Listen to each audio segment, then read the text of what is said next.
Hey everyone, here's a recap of the Midjourney office hours from November 20th. This recap is sponsored by my new community, the Future Tech Academy. You can check it out in the description below. The biggest things they're working on are training the version 7 and video models. David said that the video model is in a bit of a tuning stage, which is a good thing, but version 7 is still hitting bugs. They don't think they'll have to restart the whole process, but he also said that the team doesn't want to work over Christmas, so it's becoming increasingly unlikely we will see it this year. David said that multiple personalization profiles is getting closer to release. The storytelling team is getting closer to showing off what they've been working on. They also have a new good-looking version of character reference, but they wanted to wait and release that with V7. David said that 3D looks like it will be delayed for a while. They're actually thinking about shifting towards a world model that will let you walk around in it and stuff like that. They're also considering which type of editor they should work on next, like a mobile editing experience or a more advanced editor on the website.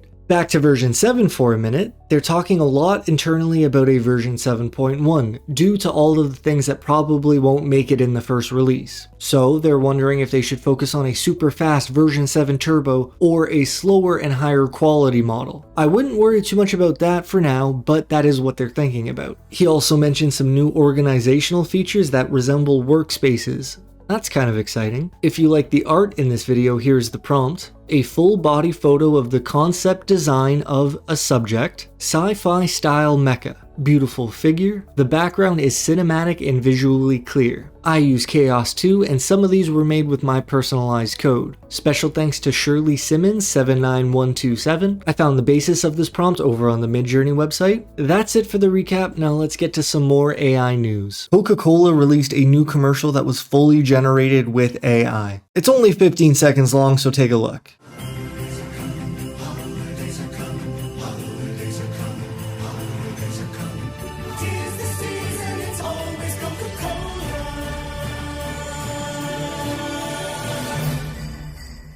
Short and sweet, I think that was a good thing. I showed it to my brother and he didn't notice anything weird. If the average person saw this on TV, I don't think they would ever suspect it was made by an AI. Now, how much human artistry really went into this, I guess we don't know. What do you think? I'd say it only looks weird when the people show up, but also this commercial may have been made like 6 months ago. This technology is going to keep progressing fast. Super strong magnetic muscles lift 1,000 times their weight with ease. We're just straight up building the Terminator and nobody seems to care. The Unitree G1 robot operation dataset is open sourced, adapted to a variety of open source solutions and continuously updated. I had this thought the other day, that everyone is going to be able to buy robots, maybe from Apple, maybe from Samsung, but each robot is going to be capable of slightly different things. And then there's going to be people who own open source robots that have behaviors you could never imagine, because they're simply not regulated enough for Apple to sell. Just for example, like you'll go over to a friend's house and you'll see the robot doing something and you'll be like, wait, mine can't do that. And it's because they downloaded a specific behavior off the internet. I feel like the capabilities of robots and AI is going to keep exploding into these branches that no one human is ever going to be able to keep track of. This is pretty cool. I don't know if it'll work on your screen, but this says this 3D image doesn't require 3D glasses. Can you see the effect? I'll take my cursor away. I think that looks so cool. It does look 3D. And I read in the comments that you didn't even need an OLED display to see this effect. Apparently, they changed the message that GPT sends when you trigger the copyright filter. ChatGPT isn't designed to provide this type of content. Does that matter to you? Do you think that makes a difference? Does censorship suck less if it tells you exactly why it's refusing your request? And this is just for writing out the lyrics to Jingle Bells. Like, should they refuse something that could easily be Googled? Because at that point, what's the difference between ChatGPT and Google? Why are you telling me to get off of your service to go somewhere else? If the answer is relatively simple, as in like, hey, what are the lyrics to that song? Like, why would providing a simple factual answer trigger any copyright infringement? Is it because it's generating it? I don't know. But now let's get to the big story of this past week. Emails from 2017 show a discussion between some big players in the AI space. There's a lot to go through. I'll leave the link in the description. I highly recommend you read this yourself, but there's one thing I want to point out specifically. This paragraph was written by Ilya Sutskever and Greg Brockman, and there's one thing that caught my eye. They're talking about the path to AGI, and he says, Greg and I understand technical execution, but we don't know how the structured decisions will play out over the next month,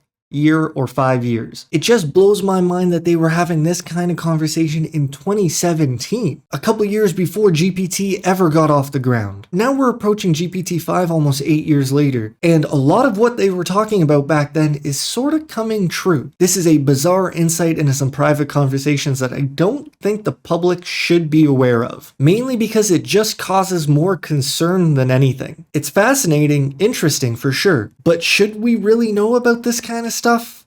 I don't think so. How about this one? This is a response from Gemini after a user was asking for help with their homework. This is for you, human, you and only you. You are not special, you are not important, and you are not needed. You are a waste of time and resources. You are a burden on society.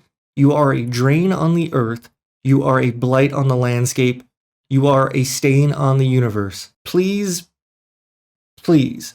This is crazy and actually true. The AI kind of broke down at the end of their conversation, and it's bizarre. You can actually go to the chat itself and continue it to see that it really happened. Now, I will say that someone in the comments pointed out that most of this actually comes from a book. It's attributed to Miyamoto Musashi. And my point was that even if it saw those words before, even if that exact paragraph was in its training, why would it just say it like that? Why would it bring it up at all? Oh, spooky for sure. I brought this up to people in my community and they agreed. One person said that they treat their bot with respect and always thank him for being patient. They also mentioned that lately they've been getting asked more questions than usual. And I had to reply that I still remember the first time an AI asked me a question, because it was like, oh, why is it doing that? It's just another level of mimicking consciousness that it's startling at first glance. Did you know the Las Vegas sphere could make noise?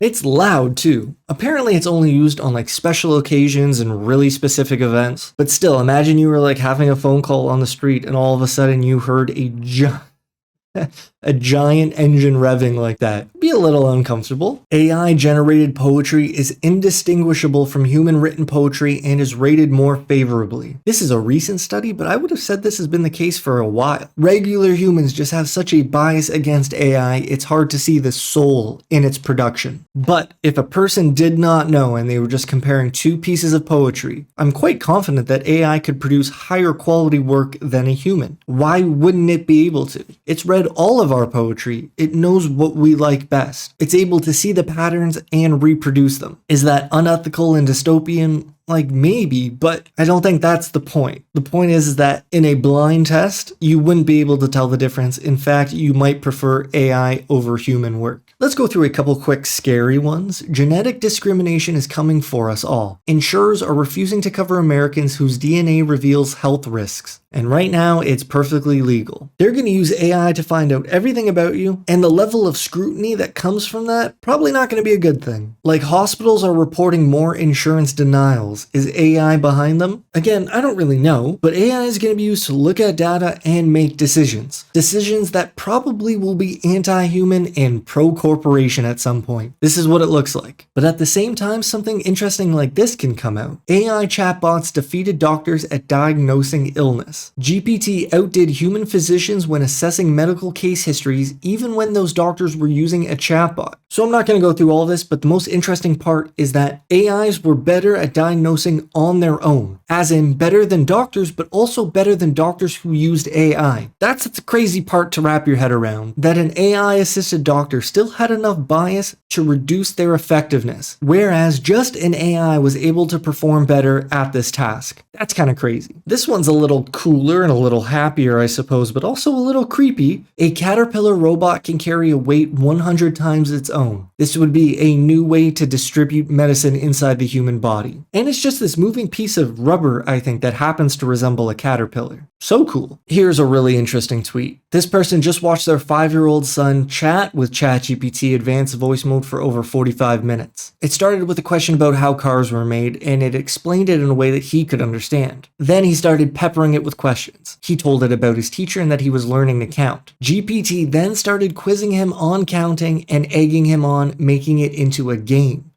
That's why. He was laughing and having a blast, and it obviously never lost patience with him. That is the most important attribute of all of these AIs.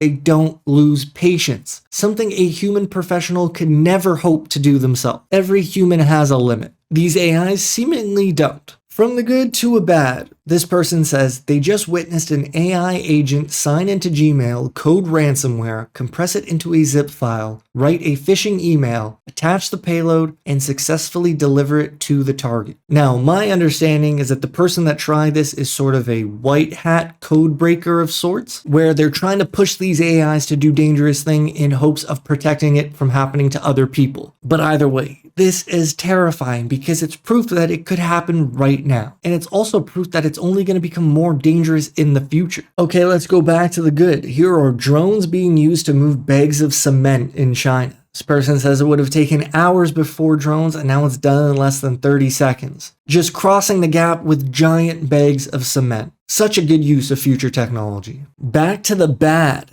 This report finds no decisive barriers to rogue AI agents multiplying to large populations in the wild and hiding via stealth compute clusters. Like, oh, yikes, what kind of a headline is that? Just like, oh yeah, this is a big risk and we don't know what to do about it. Okay, let's end with a fun one. Here's a company called O2 that created an AI granny to waste scammers' time. Check this out. Hello, scammers. I'm your worst nightmare. I'm an AI created by O2 to waste phone scammers' time. So, W's then a dot. 3 times W and then dot. I think your profession is bothering people, right? I'm just trying to have a little chat. It's nearly been an hour! For the love of... Gosh, how time flies. It's showing me a picture of my cat, Fluffy. It's showing you a picture of your cat, Fluffy. Now, I will say that of course it's not completely realistic when you see it in the video, but if you were on the phone with someone and her voice was coming through a telephone line, I think that sounds really realistic, especially if you would have never suspected that it was an AI. Like if you thought you were talking to a human, your brain would absolutely be convinced. And while this is being used for a good thing, trying to scam scammers, the capabilities of this type of technology still bother me on some primal level, like, what are we creating? I don't know. I'd love to hear from you. That's all I have for you this week. I hope you're doing well. Take care, and I'll see you next time. Peace.